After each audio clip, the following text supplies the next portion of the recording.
kepada Allah bahwasanya Dia adalah baik dan terus melindungi kita, memelihara kita, memberkati kita dalam segala hal. Haleluya. Kita angkat satu pujian, oh Bapa, Engkau sungguh baik atas hidup kita. Haleluya.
tidak pernah meninggalkan kami Tuhan.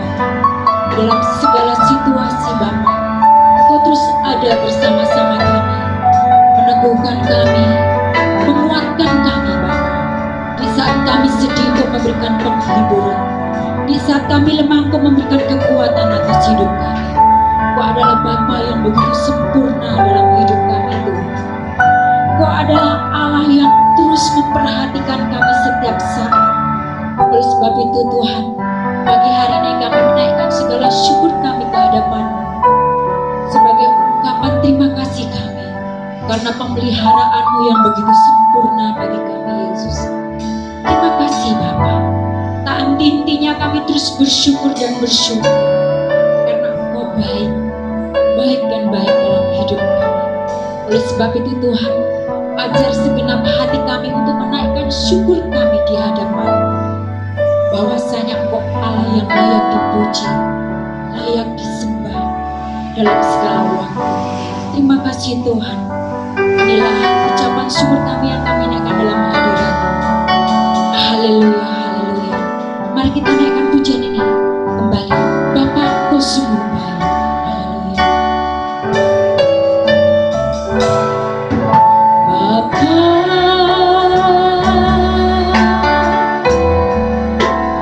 Engkau sungguh baik. Kasih-Mu melimpah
ini Bapa.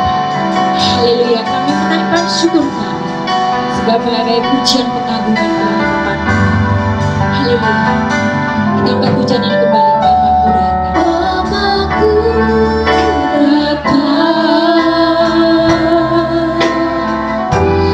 menyembah-Mu di sini.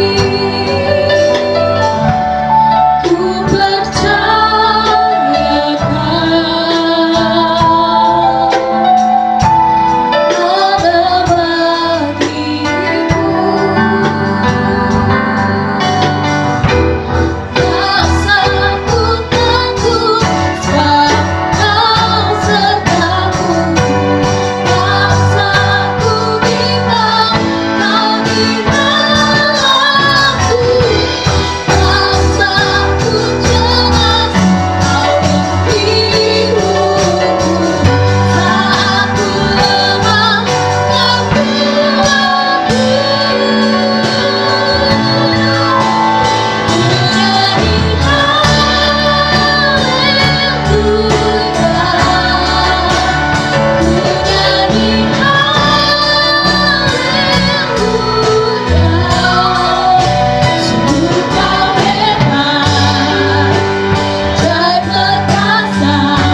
Bersyukur Tuhan untuk pagi hari ini, bahwasanya Engkau adalah Allah yang hebat, Allah yang luar biasa. Dan pagi hari ini Bapa, kami rindu untuk mendengarkan sabda kebenaran-Mu. Oleh sebab itu ya Yesus, kiranya Roh Kudus Allah tinggal di dalam pribadi kami, sehingga kami boleh mengerti akan setiap kebenaran firman-Mu Tuhan. Sehingga firman itu menjadikan kekuatan bagi kami. Firman itu boleh hidup di dalam hati kami, sehingga dalam setiap aspek hidup kami boleh mengingat bahwasanya Engkau ada dalam sepanjang perjalanan diri kami ya Bapa. Terima kasih Yesus, Engkau mengurapi hamba-Mu yang akan menyampaikan kebenaran firman. Oleh sebab itu ya Tuhan, Engkau yang menguraikan setiap kata demi kata. Terima kasih Yesus, kami serahkan pemberitaan firman-Mu ini ke dalam tangan-Mu. Dalam nama Yesus, kami siap menyambut kebenaran-Mu. Haleluya, amin. Silakan duduk.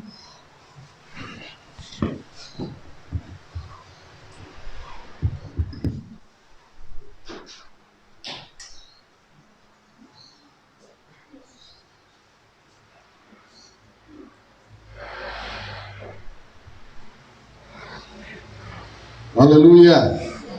Haleluya. Puji Tuhan. Salam sejahtera dalam kasih Tuhan kita Yesus Kristus. Selamat kita bertemu kembali pada pagi hari ini, Bapak Ibu dan saudara-saudara semua. Kita bersyukur kepada Tuhan karena kemurahan Tuhan boleh menolong kita semua, membimbing kita semua sampai hari ini kita bisa berkumpul bersama untuk memuliakan nama Tuhan. Bapak, Ibu, dan saudara yang dikasihi oleh Tuhan, tiba saatnya kita akan mendengarkan firman Tuhan. Dan tema firman Tuhan pagi ini adalah panggilan kekudusan, nilai hidup kekristenan. Mari kita membaca di dalam surat 1 Petrus 1 ayat yang ke-13 sampai ayat yang ke-16. 1 Petrus 1 ayat yang ke-13 sampai ayat yang ke-16. 16.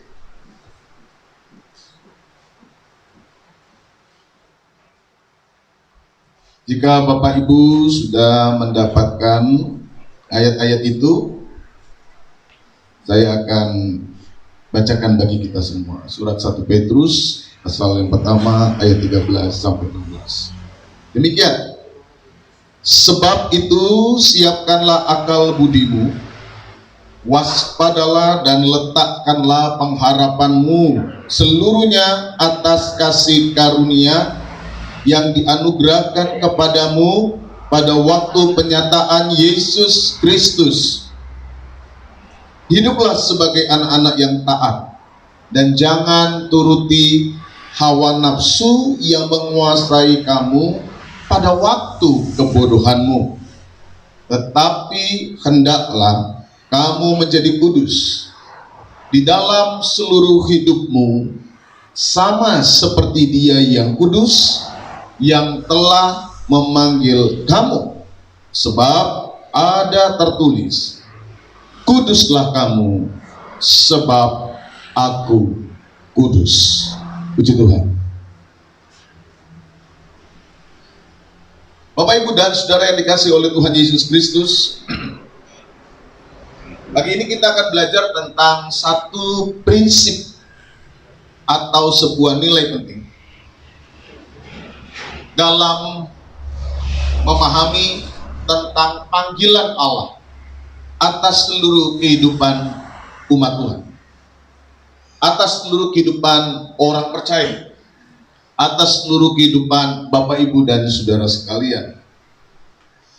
Panggilan itu adalah sebuah panggilan yang mengajak untuk setiap orang yang telah ditebus, yang telah diselamatkan, setiap orang yang telah menerima kasih karunia Allah, untuk membangun sebuah nilai kekudusan. Nilai kekudusan. Hal ini jelas di dalam ayat yang ke-16 tadi disampaikan di dalam Alkitab, bahwa setiap orang percaya, setiap orang yang telah menerima keselamatan dipanggil, ditebus untuk membangun sebuah kualitas kehidupan umat kerajaan Allah yang di dalamnya mengandung sebuah nilai-nilai kekudusan. Itulah sebabnya tadi di dalam bagian ayat terakhir yang kita baca, di dalam ayat 16, landasan atau dasar panggilan kekudusan dalam diri kita itu adalah karena Allah yang kita sembah itu adalah Allah yang kudus. Itulah sebabnya dikatakan, kuduslah kamu, kuduslah kamu, sebab aku kudus. Jadi saudara, panggilan untuk membangun sebuah kehidupan yang penuh dengan kekudusan itu berkaitan dengan Allah sendiri, berkaitan dengan pemahaman kita tentang Allah, berkaitan dengan gagasan dari Allah yang memanggil kita, yang nanti di dalam ayat-ayat selanjutnya akan kita sebut Bapa kita. Jadi kalau Bapa kita kudus, maka panggilan Allah dalam kehidupan mereka yang disebut anak-anaknya adalah hidup di dalam kekudusan. Nah, pertanyaannya adalah, sebenarnya kalau Allah memanggil kita untuk membangun sebuah nilai kekudusan, sebenarnya apa sih yang dimaksud oleh Allah dengan kekudusan itu? Apa artinya kalau Allah berkata, kuduslah kamu, sebab aku kudus? Saudara, kekudusan memang sesuatu yang memiliki nilai atau sifat kesucian. Jadi kekudusan itu di dalamnya mengandung nilai kesucian, di dalamnya mengandung nilai kekhususan, di dalamnya mengandung nilai sebuah pemisahan. Seperti Bapak Ibu memisahkan sesuatu, dikategorikan, dikhususkan, dipisahkan. Itulah artinya sebuah kekudusan. Sehingga kalau Tuhan memanggil sebuah umat untuk hidup kudus, maka umat yang dipanggil itu dikhususkan. Umat yang dipanggil itu dipersiapkan untuk hidup di dalam kesucian. Dipanggil di dalam sebuah kehidupan yang dipisahkan. Akhirnya kehidupan itu menjadi sebuah kehidupan yang memiliki karakter tersendiri, nilai-nilai tersendiri, sebagaimana yang diinginkan oleh Allah yang memanggil umatnya itu di dalam kekudusan. Nah, saudara yang dikasihi oleh Tuhan, kekudusan ini jelas adalah sebuah kekudusan yang di dalamnya mengandung sebuah prinsip-prinsip komunitas. Jadi ketika orang dipanggil, dia membentuk sebuah kelompok, membentuk sebuah komunitas, yang mana komunitas ini diprakarsai sendiri oleh Allah. Oleh karena itu, hukum-hukum di dalam komunitas, hukum-hukum di dalam masyarakat kerajaan Allah itu, yang mana di dalamnya kita kemudian pahami mengandung sebuah nilai kekudusan, itu diletakkan sendiri oleh Allah. Itu dibangun sendiri oleh Allah. Karena hukum-hukum yang mengajar tentang seseorang hidup di dalam kekudusan dibangun sendiri di dalam dasar kebenaran firman Allah itu. Jadi dari mana dasar kehidupan kekudusan itu? Ya dari Allah.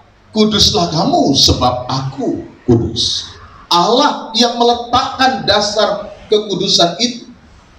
Nah, ketika kemudian komunitas itu, kehidupan umat Allah itu hidup di dalam kekudusan, maka kekudusan ini sekaligus menjadi identitas.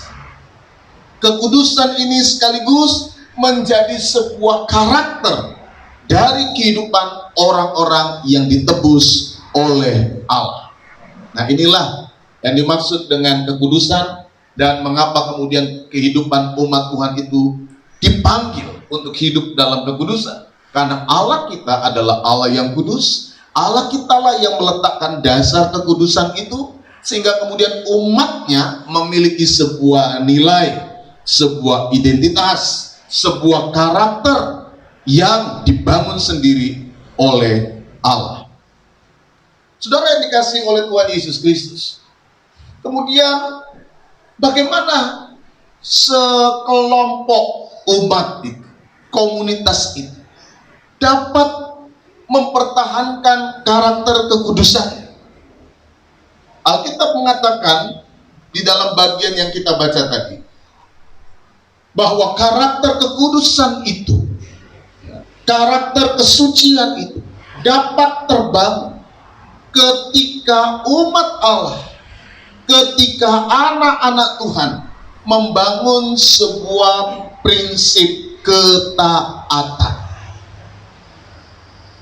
Jadi tidak pernah akan ada kekudusan, tidak akan ada kualitas kesucian kalau kehidupan umat Tuhan itu tidak mendasari kehidupannya atas sebuah ketaatan. Ketaatan kepada apa? Ketaatan kepada prinsip-prinsip firman yang diletakkan sendiri oleh Allah. Prinsip-prinsip yang diletakkan sendiri oleh Allah.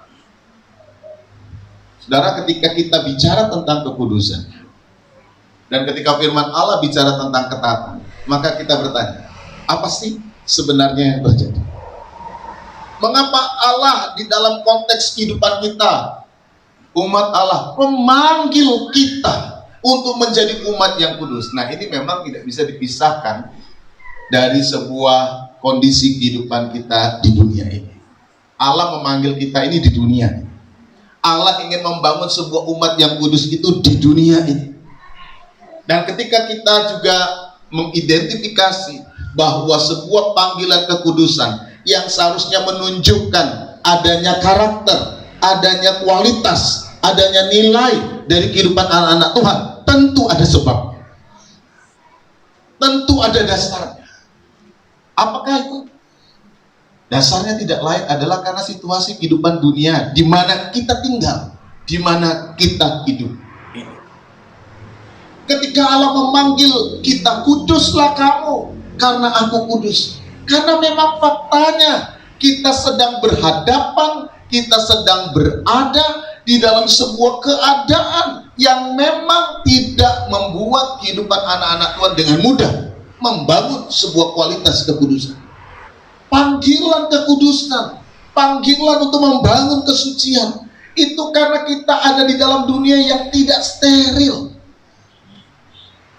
Kita ada di tengah-tengah dunia yang penuh dengan kehidupan yang dapat merusak, dapat menghancurkan kualitas kehidupan kekudusan anak-anak Tuhan. Sehingga Tuhan berkata, kalau memang mau hidup dalam kekudusan itu cuma satu, taat kepada nilai-nilai firman Tuhan, taat kepada apa yang diinginkan firman Tuhan itu. Karena saudara dan saya ini berada di dunia yang tidak steril, berada di dalam sebuah kondisi dunia yang telah jatuh ke dalam dosa, dan kita ada di dalamnya. Nah, inilah konteks panggilan kekudusan kepada umat Tuhan di dunia ini. Kuduslah kamu sebab aku kudus, karena kita sedang berhadapan dengan kondisi kehidupan dunia yang sewaktu-waktu dapat mengalahkan, dapat merusak, dapat menghancurkan karakter kualitas kekudusan kita, karakter kualitas kesucian yang membuat kita kehilangan kasih karunia Allah itu. Rasul Petrus mengingatkan adanya sebuah bahaya yang perlu untuk terus diingatkan, yang sebenarnya sudah ada sejak sebelum kita dipanggil oleh Tuhan.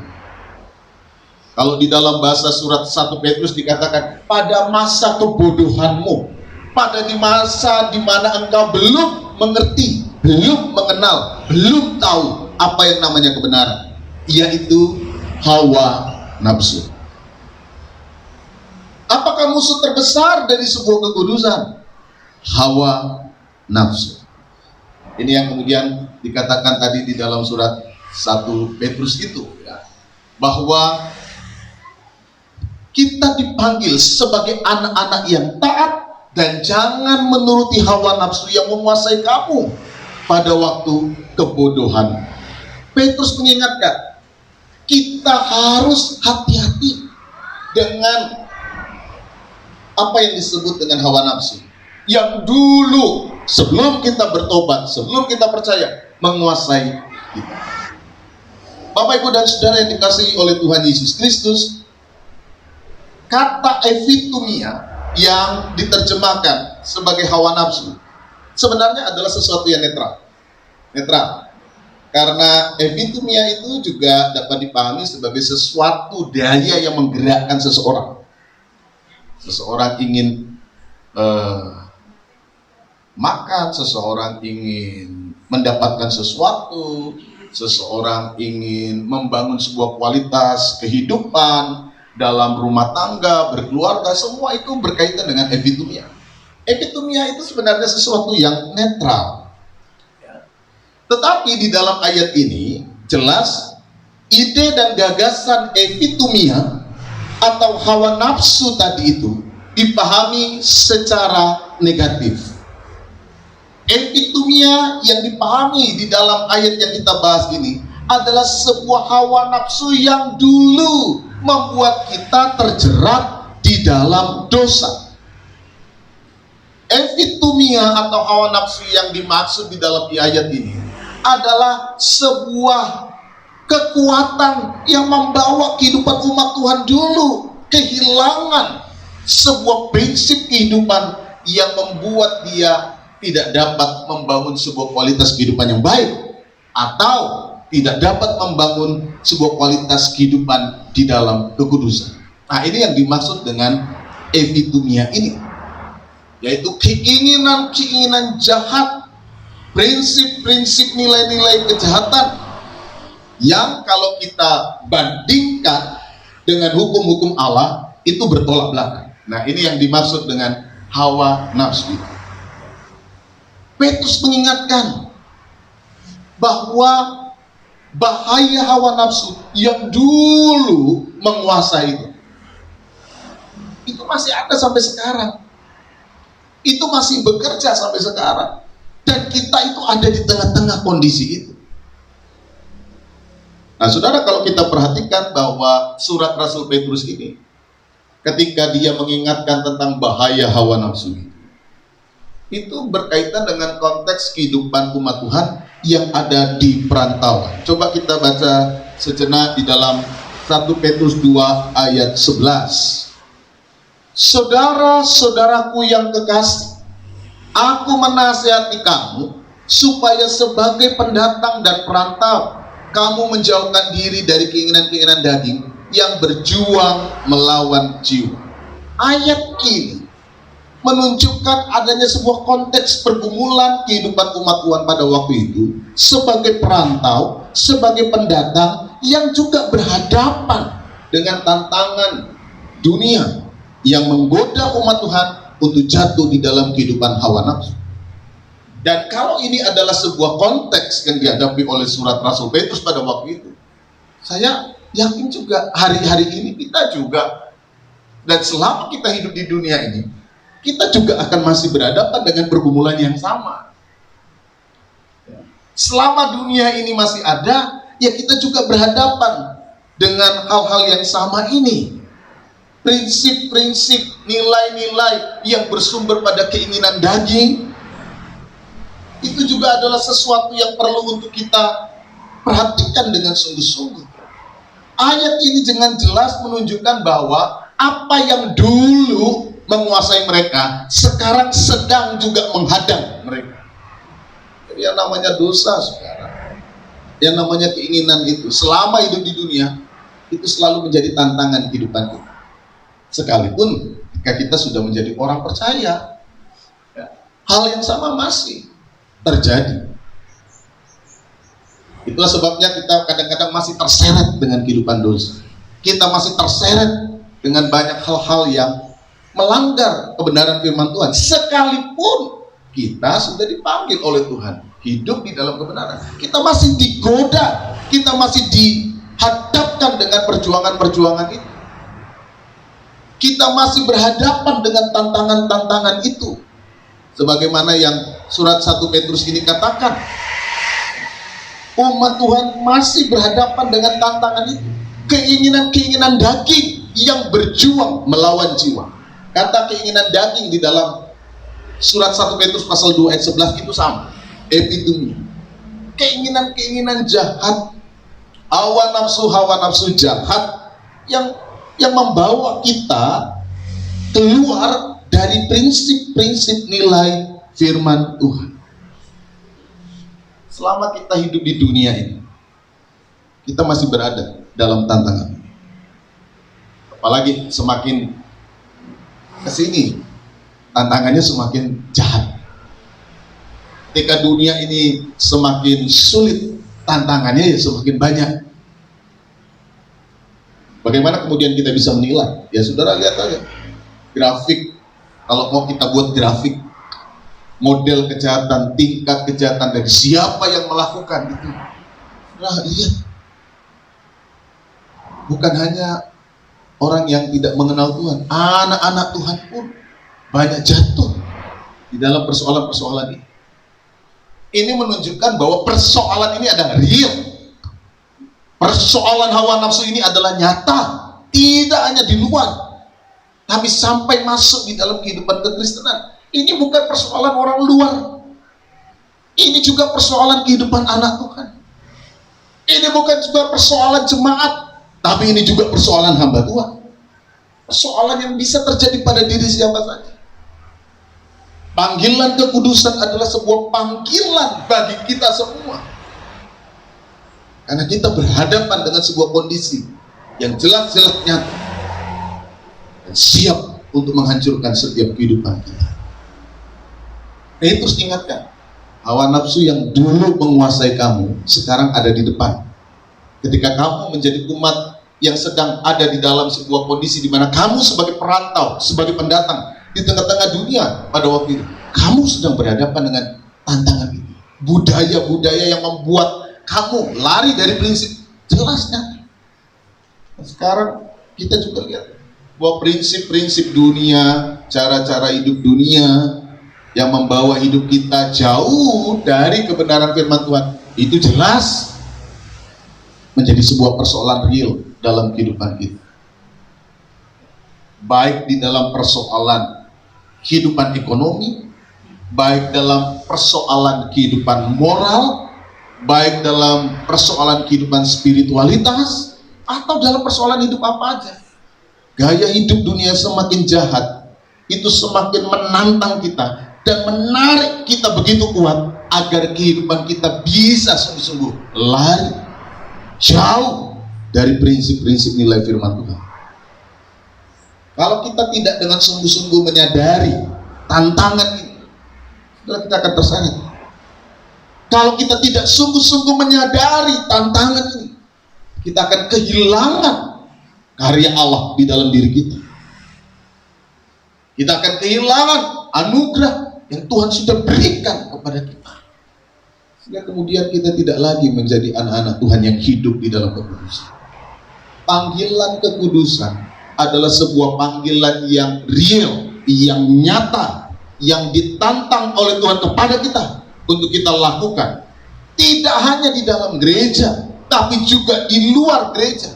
Tidak hanya di dalam ibadah, tapi juga di dalam seluruh konteks kehidupan kita, di mana seluruh prinsip kehidupan kita harus kita pahami sebagai sebuah bentuk ibadah kita kepada Allah. Jadi panggilan kekudusan itu adalah sebuah panggilan di dalam dunia kehidupan sehari-hari. Panggilan kekudusan adalah panggilan di dalam seluruh dunia ekonomi kita. Panggilan kekudusan adalah panggilan dalam setiap dunia keseharian kita. Panggilan kekudusan adalah sebuah panggilan di dalam dunia keluarga, di dalam dunia masyarakat. Itu panggilan semua. Panggilan kekudusan itu sampai ke sana, masuk ke dalam semua lini kehidupan. Dan tidak ada satu lini kehidupan pun di mana Tuhan tidak memanggil kita untuk hidup di dalam kekudusan. Ini panggilan Allah yang jelas dalam diri kita. Ini panggilan yang Allah mau bangun. Nanti kita kemudian bisa jabarkan, kita kemudian bisa konkretkan apa sih artinya kalau Tuhan memanggil saya hidup dalam kekudusan, dalam dunia keluarga, dalam dunia kerja, dalam dunia sosial, dalam dunia peribadatan. Apa itu? Kita bisa konkretkan kemudian dalam kehidupan kita sehari-hari. Tetapi secara prinsip Tuhan ingin membangun sebuah umat yang hidup kudus ketika saudara dipanggil. Makanya ayat yang terkenal itu adalah di dalam surat 1 Petrus pasal 2 ayat 9 dikatakan bahwa saudara dipanggil dari kegelapan untuk masuk kepada terang yang ajaib, agar menjadi umat yang kudus. Jelas itu berkaitan dengan tantangan kehidupan dunia ini. Rasul Petrus sadar kehidupan umat Tuhan ada di dalam tantangan kehidupan yang real ini, di tengah-tengah kehidupan dunia. Nah, karena itu perlu sebuah pemahaman, perlu kehidupan umat Tuhan itu diajar, dibangun, dididik, bagaimana kemudian membawa kehidupan kita hidup di dalam kekudusan. Nah, ada 3 hal yang kemudian disampaikan oleh Rasul Petrus di dalam hal ini. Bagaimana kemudian seharusnya membangun kualitas kehidupan yang kudus di tengah-tengah tantangan hawa nafsu dunia yang semakin kuat menghadang setiap kehidupan anak-anak Tuhan. Yang pertama adalah siapkan akal budi. Siapkan akal budimu. Di dalam bahasa Yunani itu seakan-akan digunakan sebuah istilah, ayo kamu berikat pinggang, siap untuk kerja, gitu. Siap untuk melakukan sesuatu. Ini secara harafiah ayat. Siapkan akal budimu, mulai ikat, mulai siap untuk menghadapi tantangan itu. Siapkan akal budimu. Nah, ketika Petrus mengingatkan umat Tuhan untuk menyiapkan akal budi, dia ingin agar setiap kehidupan umat Tuhan sadar, mau, dan dengan sungguh-sungguh menyiapkan pertimbangan moral, pertimbangan rohani ketika menghadapi tantangan. Ini hal pertama yang kemudian perlu dibangun. Kekudusan, membangun karakter nilai kekudusan, yang di dalamnya nilai-nilai moral kehidupan itu dibangun, hanya akan dapat terjadi, hanya akan dapat diwujudkan ketika pertimbangan moral, pertimbangan rohani menjadi ukuran dalam setiap kehidupan umat. Nah, ini kan berlaku di dalam setiap dunia kehidupan kita. Ini berlaku untuk seluruh aspek hidup kita. Pertimbangan moralnya, pertimbangan rohaninya seperti apa? Kalau saya bekerja, kalau saya berbuat, kalau saya bertindak, kalau saya melakukan A, melakukan B, pertimbangan moral, pertimbangan rohani harus menjadi rujukan pertama untuk kita dapat menjaga, untuk kita dapat memelihara, untuk kita dapat membangun nilai-nilai kekudusan.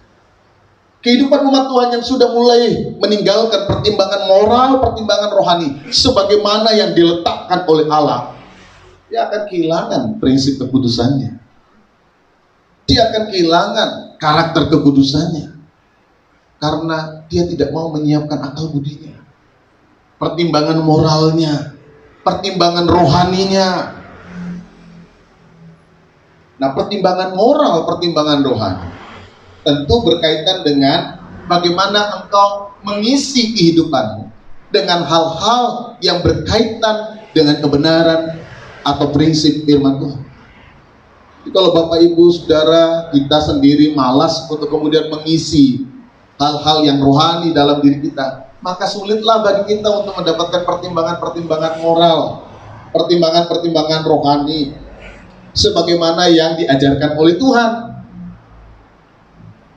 Karena pertimbangan moral, pertimbangan rohani yang kita bangun adalah sebuah pertimbangan moral yang bersumber dari firman Tuhan, bersumber dari Alkitab. Ini pertimbangan moral kehidupan kekristenan. Jadi ketika orang dipanggil hidup di dalam kekudusan, membangun nilai kekudusan, maka nilai kekudusan itu berkaitan dengan kebenaran firman Tuhan. Nilai kekudusan itu berkaitan dengan prinsip firman Allah. Siapkan akal budi. Engkau menimbang mana yang baik, mana yang buruk. Engkau menimbang mana yang benar, mana yang salah. Engkau menimbang, timbang.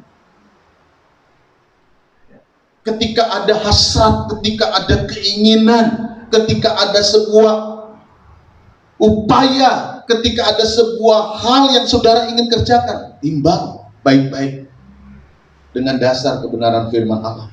Pertimbangkan baik-baik nilai moral, nilai rohani. Pertimbangkan itu dengan sungguh-sungguh. Orang yang dapat membangun prinsip kekudusan, orang yang kemudian dapat mengalahkan tantangan hawa nafsu adalah mereka yang memberi dan menyiapkan akal budi yang sudah diperbarui oleh firman Allah, sehingga pada akhirnya kehidupannya mampu menilai apa yang baik, apa yang buruk, apa yang benar, apa yang salah. Saudara ingat apa yang dikatakan oleh surat Rasul Paulus untuk jemaat di Roma terkait dengan akal budi. Janganlah kamu menjadi serupa dengan dunia ini, tetapi berubahlah oleh pembaruan budi. Jadi budi kita ini loh saudara, akal budi yang dibaharui oleh firman Allah dari hari ke hari, membuat engkau dapat menilai mana kehendak Allah, apa yang baik, apa yang berkenan, apa yang sempurna. Akal budinya diperbarui, terus diperbarui dari hari ke hari. Kenapa perlu diperbarui? Ya, kadang-kadang manusia kita ini manusia yang terbatas, manusia yang bisa menjadi lemah, manusia yang bisa lelah, capek. Jadi orang baik capek enggak? Kadang-kadang capek ketika saudara melihat tantangannya kok enggak selesai-selesai. Mau jadi orang baik kok malah buntung. Kadang-kadang membuat saudara itu rasanya menjadi lelah. Ah udahlah, berhentilah jadi orang baik kok rasanya kok apes terus. Jadi orang benar kok rasanya rugi terus. Jadi saudara merasa tidak ada untungnya. Ya, kadang-kadang ini bisa muncul kalau kita berprinsip nabur hari ini, nuai hari ini. Pertanyaannya, ada nggak yang seperti itu? Kalau yang ajaib ya bisa saja. Tapi normal, saudara nabur padi, nanam ya padi atau menabur benih, apa langsung malam ini juga saudara akan tuai hasilnya? Kan tidak selalu seperti itu. Kadang-kadang butuh proses, butuh waktu dari taburan-taburan saudara. Tapi kalau orang selalu berprinsip pengennya cepat, pengennya instan, lelah, capek. Alkitab katakan kamu harus berubah melalui pembaharuan budi. Berapa banyak? Setiap hari. Karena setiap hari itu kita berhadapan dengan tantangan. Setiap hari baterai kehidupan saudara itu dipakai terus. Perlu dicas. Jangan HP saudara aja yang terus dicas. Hatimu perlu dicas, akal budimu perlu dicas. Kalau enggak mati total. Nah, kalau udah mati total nanti tidak bisa dicas, repot. Terus berbaru. Beri waktu dalam doa pagi saudara, baca renungan firman Tuhan. Beri waktu untuk saudara berefleksi. Saudara sekarang dapat pakai banyak sekali kemajuan teknologi, di mana-mana saudara tidak perlu capek-capek bawa Alkitab, kan buka HP udah ada Alkitab. Renungan, mau bentuknya renungan itu tulisan atau renungan dalam bentuk video atau dalam bentuk apa saja, saudara bisa isi kehidupan saudara. Jangan biarkan tantangan hawa nafsu itu yang justru lebih menguasai diri kita. Kita kejepit nanti. Sodorkan di sini, disodorkan sini, dorong dari belakang, disodorkan dari depan, berbagai hal yang menggugah hawa nafsu kita sehingga kemudian akhirnya kita tidak dapat membangun sebuah kualitas kehidupan. Perbarui terus, siapkan akal budimu, persiapkan akal budimu sehingga engkau dapat betul-betul membuat sebuah pertimbangan moral, pertimbangan rohani bagi kehidupan. Ini yang pertama. Yang kedua, saudara, Rasul Petrus ingatkan, bagaimana engkau dapat membangun sebuah kualitas kekudusan? Waspada.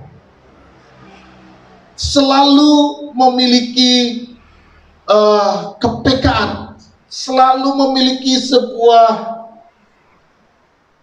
kesadaran penuh untuk memperhatikan, untuk memahami, untuk menilai sesuatu. Kata waspada ini sebenarnya adalah sebuah bentuk kata di dalam bahasa Yunani yang bisa diartikan jangan mabuk, gitu, waspada. Dikaitkan dengan kondisi di mana orang tidak mabuk, karena orang mabuk itu kan tidak sadar, toh dia ngapain.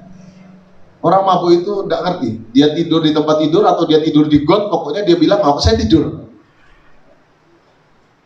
Dia tidak sadar dia minum air beneran atau air kotor.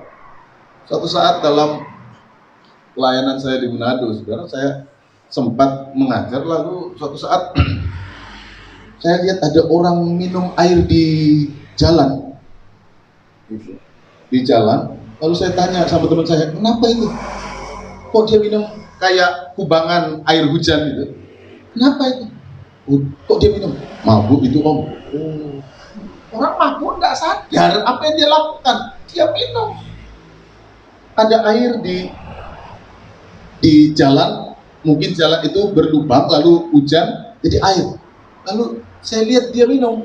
Pas kami lewat naik mobil, saya tanya sama teman, ngapain orang itu? Wah itu mabuk, biasa itu. Oh, orang mabuk tidak sadar apa yang ia lakukan. Nah, Alkitab katakan, kalau kamu ingin membangun kekudusan, sadar, waspada, jangan mabuk. Saya kira pengertian mabuk ini bisa kita perluas maknanya. Bukan cuma mabuk anggur, mabuk minuman keras, tapi mabuk dengan hal-hal yang ada di luar kita. Mabuk dengan segala macam fasilitas dunia, mabuk dengan membuat kita tidak sadar. Akhirnya pertimbangan kita ini pertimbangan benar, pertimbangan keliru, pertimbangan yang salah, atau pertimbangan yang baik. Karena dia tidak sadar apa yang ia buat, tidak sadar apa yang ia lakukan. Seperti orang mabuk tadi. Dan ketika orang mabuk, maka celah kejahatan itu sudah di depan pintu. Ketika orang tidak waspada, celah kejahatan, celah dosa sudah di depan pintu. Waspadalah.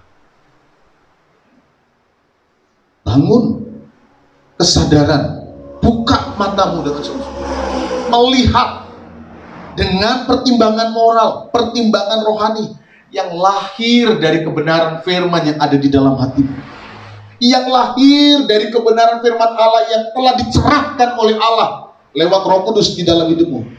Pandang setiap kehidupan, karena kebenaran firman Allah akan menunjukkan ini hal-hal yang seharusnya kau lakukan atau tidak. Ini hal yang bernilai kekekalan atau tidak. Ini hal yang memang dikehendaki oleh Allah atau tidak. Pribadi yang terus memperbarui akal budinya akan memiliki kemampuan untuk waspada, melihat, menimbang, menilai, menguji segala sesuatu. Orang yang siap, orang yang waspada, dia meminimalisir kemungkinan kejahatan itu menguasai hidupnya. Saudara waspada, saudara jaga rumah dengan baik, saudara waspada, maka saudara memperkecil kemungkinan maling untuk masuk rumah. Ya kan? Saudara jaga pintu, saudara kunci, saudara gembok, saudara mau tidur, saudara periksa semua. Ketika saudara waspada, saudara melihat bahwa seluruh kondisi rumah sudah baik, tidak ada kompor yang menyala ketika saudara tidur dan sebagainya. Itu semua membuat kita terhindar dari bahaya-bahaya yang dapat menghancurkan kita. Kewaspadaan meminimalisir segala sesuatu. Yang waspada aja masih bisa celaka, apalagi tidak waspada. Iya toh. Dalam praktek kehidupan kita, banyak kali kita sudah waspada, tapi ya masih ada hal-hal yang membuat kadang-kadang kita masih bisa salah, masih bisa keliru. Apalagi tidak waspada. Kita sudah membuka begitu besar celah kejahatan masuk dalam diri kita. Jadi prinsip yang kedua yang diajarkan oleh Petrus adalah bangun kewaspadaan. Jangan mabuk. Biarkan kau tetap sadar melihat kenyataan hidup ini dan kemudian dapat menilai apa yang seharusnya engkau lakukan. Nah, yang ketiga saudara adalah miliki pengharapan pada kasih karunia Allah. Mengapa kita perlu memiliki pengharapan yang menurut Petrus dapat menolong engkau membangun sebuah kualitas kekudusan? Mengapa pengharapan pada kasih karunia Allah perlu untuk dibangun terus menerus dalam kehidupan seseorang?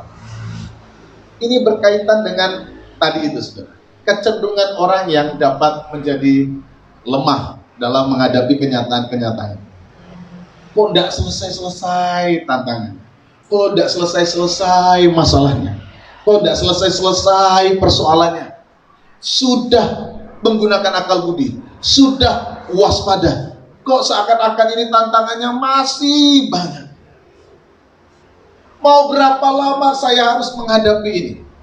Menghadapi keletihan, menghadapi kemungkinan kelelahan di dalam perjuangan hidup ini, maka ada satu hal penting yang perlu untuk tetap dibangun. Apa itu? Pengharapan.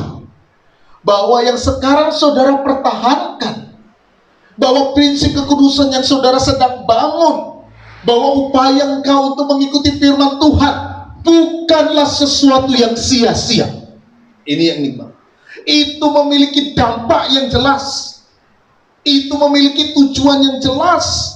Sebagaimana yang sudah Allah karuniakan kepada kita, yang kelak akan disempurnakan di dalam penyataan di mana Yesus hadir kembali ke dunia. Ketika Yesus menyatakan kelak kehidupannya bagi kita, maka di situ kita akan melihat bahwa seluruh perjuangan, seluruh proses, seluruh pengorbanan, seluruh upaya yang saudara sedang kerjakan di dunia ini untuk menjaga kekudusan, untuk membangun hidup di dalam kebenaran, adalah sesuatu yang mengandung kepastian dan bukan sesuatu yang sia-sia. Ini yang Tuhan mau tekan. Gimana ini bisa terjadi? Miliki terus pengharapan pada kasih karunia Allah. Rasul Petrus katakan, sebab itu siapkanlah akal budimu, waspadalah, dan letakkan pengharapanmu seluruhnya atas kasih karunia yang dianugerahkan kepadamu pada waktu penyataan Yesus Kristus. Letakkan itu di sana. Surat Ibrani berkata, taruh sauh pengharapan itu di belakang tabir pada ujung kehidupan yang sedang kita tuju. Letakkan itu semua. Kalau saudara sudah mulai rasa lelah menghadapi hidup ini, lihat pengharapannya Tuhan. Taruh pengharapanmu di sana. Taruh pengharapanmu di belakang tabir. Taruh pengharapanmu pada nilai yang tidak akan pernah dapat digeser, pada suatu tempat yang memiliki nilai kekekalan, surga yang kekal, pengharapan yang Tuhan. Kalau engkau sudah merasa lelah, merasa capek, lihat itu. Ingat kembali kasih karunia Allah. Setiap engkau sudah mulai merasa lelah menjalani hidup ini, capek untuk membangun sebuah kualitas kekudusan ini, karena tantangan-tantangan yang begitu banyak dan tidak pernah selesai yang kau lihat pada pengharapan itu. Lihat pada janji Allah yang sudah Dia berikan kepada kita. Dia akan menyatakannya kelak pada waktu kedatangan Yesus Kristus. Disitulah kita akan melihat bahwa segala sesuatu yang kita kerjakan tidak akan pernah selesai. Dan dalam proses perjalanan di dunia ini,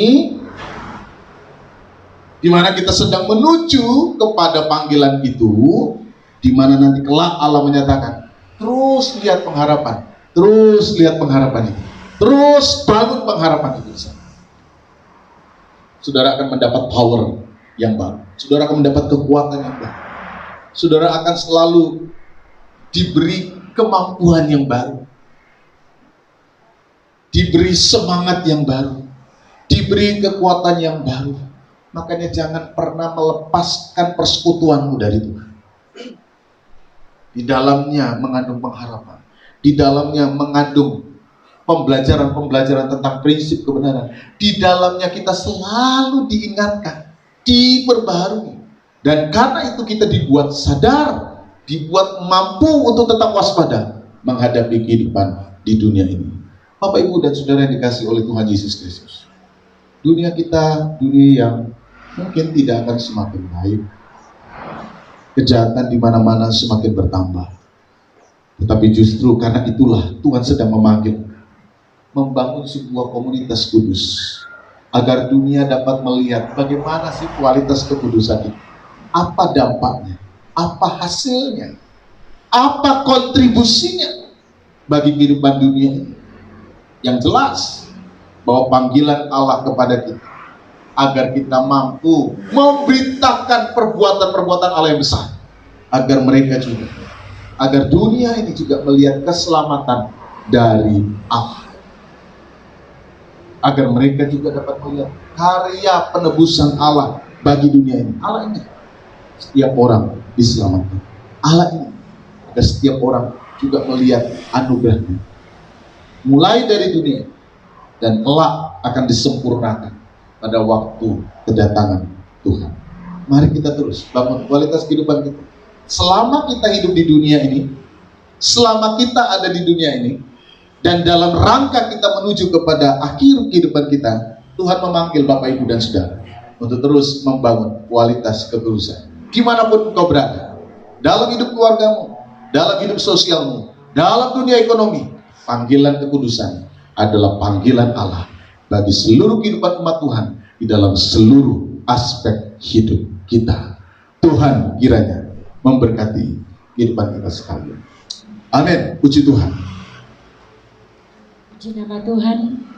Saya percaya bahwa kita semua diberkati firman Tuhan. Amin. Kita untuk lebih semangat lagi, untuk lebih merespon lagi akan kebenaran firman Tuhan. Haleluya. Kita akan mengakhiri ibadah kita saat siang hari ini sebelumnya kita akan berdoa untuk kolekte.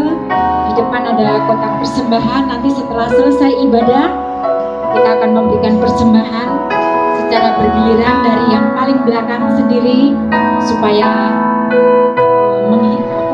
tetap ada jarak satu dengan yang lain. Haleluya. Namun sebelumnya kita akan berdoa dulu. Bapa yang Maha Baik, kami sungguh mengucap syukur Tuhan atas kemurahan-Mu, atas kebaikan-Mu, atas anugerah-Mu yang terus Kau nyatakan bagi kami. Terima kasih Yesus untuk firman-Mu yang begitu memotivasi kami untuk hidup lebih baik lagi. Dalam segala situasi Engkau senantiasa ada bagi kami. Oleh sebab itu Tuhan, biarlah pengharapan kami tidak pujar oleh karena situasi, namun pengharapan kami semakin kuat karena Yesus ada bersama-sama dengan kami. Dan pagi hari ini Bapa, kami akan memberikan persembahan sebagai ucapan syukur kami kepadamu atas berkat yang sudah Kau berikan bagi kami begitu melimpah-limpah Bapa. Terima kasih Yesus, bila persembahan yang tidak seberapa ini boleh berguna untuk pelebaran kerajaan-Mu di muka bumi ini ya Bapa. Bila kami memberikan dari hati kami yang paling murni, sehingga apa yang kami berikan itu benar-benar kudus di hadapan-Mu. Terima kasih Tuhan. Haleluya. Amin. Kita bangkit berdiri, kita akan mengangkat satu pujian.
Bapak Ibu dan Saudara yang dikasihi Tuhan, mari kita berdoa dan menutup ibadah kita pagi ini.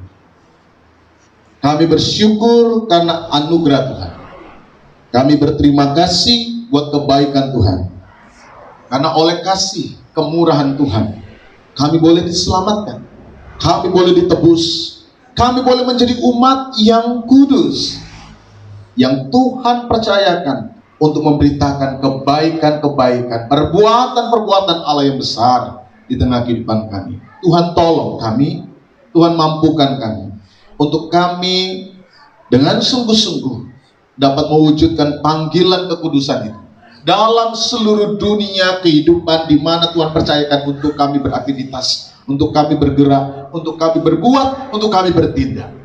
Tuhan tolong setiap hidup jemaat agar mereka menjadi utusan-utusan Allah, menjadi agen-agen perubahan di tengah-tengah kehidupan dunia ini, sehingga ketika kehidupan anak-anak membangun sebuah praktik kekudusan yang berasal dari Allah, dapat mendatangkan damai sejahtera, dapat mendatangkan karya Allah yang besar, mendatangkan kebaikan, mendatangkan sukacita, mendatangkan seluruh hal-hal yang berguna bagi kehidupan di mana kami berada. Tolong kami, mampukan kami, ya Roh Kudus kuatkan kami, sehingga kami terus dapat menjadi saksi Tuhan.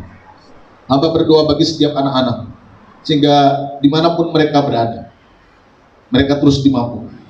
Engkau memberkati mereka dengan kesehatan, memberkati mereka dengan kekuatan, memberkati setiap hidup rumah tangga anak-anak, memberkati pekerjaan mereka. Dan biarlah mereka senantiasa terus melakukan kehendak Allah di dalam hidup mereka sehari-hari. Engkau memberkati setiap kami yang sudah hadir dalam ibadah ini. Engkau memberkati setiap pelayan-pelayan Tuhan. Engkau memberkati setiap anak-anak Tuhan yang sudah mengambil bagian di dalam seluruh ibadah ini. Kiranya mereka semua diberkati. Anak-anakmu yang tidak bisa hadir di dalam ibadah pagi ini, Engkau juga memberkati mereka semua, supaya mereka di tengah-tengah keterbatasan kondisi kehidupan hari-hari ini, mereka juga dapat mendengar firman Tuhan, belajar dari Tuhan. Engkau juga memberkati bangsa dan negara kami, memberkati pemerintah bangsa kami. Dan biarlah mereka semua diberkati oleh Tuhan. Setiap orang yang penuh dengan kesungguhan memperjuangkan yang terbaik, kiranya Engkau memberkati mereka semua. Bapa, sebentar kami akan pulang ke rumah kami masing-masing. Mari Engkau pimpin kami, mari Engkau sertai kami, mari Engkau tuntun setiap kehidupan anak-anak, agar kami boleh pulang dan kami boleh tiba di rumah kami masing-masing dengan selamat, dengan membawa berkat-berkat dari Tuhan.